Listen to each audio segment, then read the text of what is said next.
د ایران تلویزیون خوږو معززو لیدونکو مینهوالو سلام او مینه مو ونئ په دې هیله چې ټول به راته ښه او صحتمند وئ.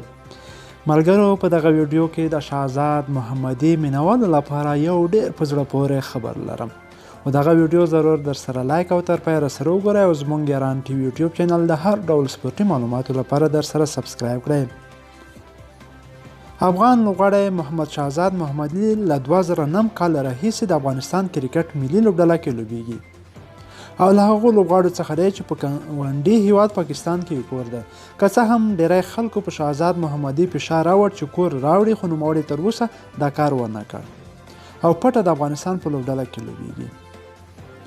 خو څه موده وړاندې په شهزاد محمدي باندې یو کلن بندیز ولګېد. د افغانستان کرکټ ملي لوبډلې څخه لرې شو، ان د نړیوال د 500 ورځ نړیوال جام څخه هم را بهر شو، پر ځای اکرم علي خیل واخیستل شو. خو اوس تازه پوسټ باندې شهزاد محمدي تازه لیکنه کړې ده پر فیسبوک باندې. په هغې کې لیکلی دي چې زه ډېر ژر راتلونکی یم د افغانستان کرکټ ملي لوبډلې ده. رښتیا هم مخکې هم داسې ګنګوسې وې، ځینې پټو سرچینو موږ ته ویلي وو چې شهزاد محمدي به ډېر ژر ملي لوبډلې ته راستون شي، خو انشاءالله په همدا څو ورځو کې به تاسو خبر شئ چې په افغان ملي لوبډله کې د خپلې لوبو ته ادامه ورکوي. نو شهزاد محمدي دې په خیر راشي، موږ ورته سترګې په لار یو. شهزاد محمدي د افغانستان کرکټ ملي لوبډلې مالګه ده.